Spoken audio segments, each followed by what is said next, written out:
Hello everybody, welcome back. Let's follow it together. I'm looking here through my telescope, trying to get my focus right. And as Christians, we need our focus right. This message today is for a lost husband. And you could say, well, that's not for me, Pastor, because I am found. Jesus saved my life. And amen, awesome. But are you living like you're lost in your marriage? Is your marriage struggling? Now, the Lord's been getting my focus on what matters, and I pray He would you here today. You know, I got a confession to make. I could set this up, and it might look like I know what I'm doing, but I'm lost when it comes to looking at stars through this telescope. I got it right.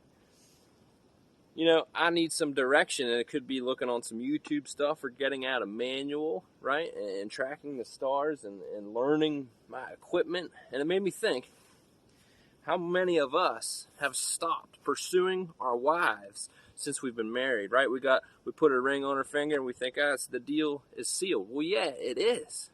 But we have a journey of growing together, of getting to knowing them deeper and deeper. And man, when you first were pursuing your wife, man, you fought for her, right? You fought to get to know her, fought to spend time with her, fought to let her know how important she is in your life.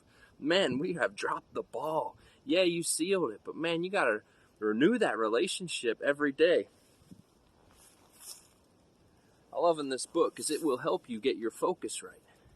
Yeah, it might hurt. And it might be like, man, I've been messing around. I got the equipment, I got the marriage, but man, am I living it to its fullest? And this will help you do that. I love in 1 Corinthians 14, it's right after the love chapter, which I am going to read, so stick around for that.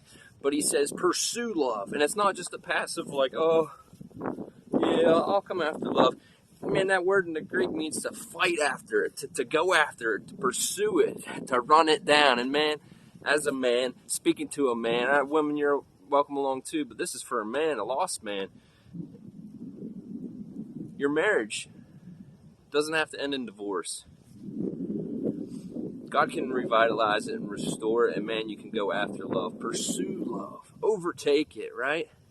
Go back to what you did at first, and maybe what you did at first was just to get in her pants, but God can change things. Sex is a beautiful gift, but man, we pervert it and turn it into just that. And guess what, guys? The Lord told me this once.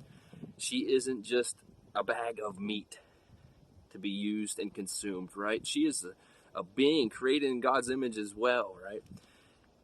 She has value, right? And we think, being a man is providing, and it is, and we should. And if you're not doing that, that ain't cool.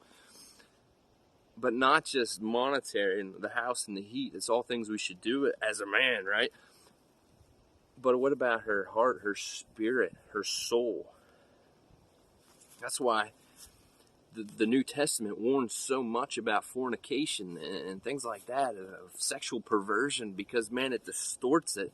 And the sex is so much more than just the physical. It's two people, souls coming together. Why? Because this tent I'm in, I try to get it buffed up and stuff to look good for my wife, but it's more than just the physical, man.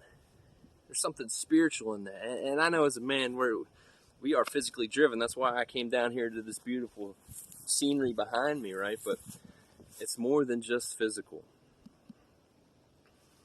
Let me read 1 Corinthians 13 to you, because this is the focus of our lives. I'm going to start with verse 4. It tells us what love is, right? This should be our focus. Love is patient and kind. It does not envy or boast. It is not arrogant or rude. It does not insist on its own way. It is not irritable or resentful. It does not rejoice at wrongdoing, but rejoices with the truth. Love bears all things, believes all things, hopes all things, endures all things. Love never fails.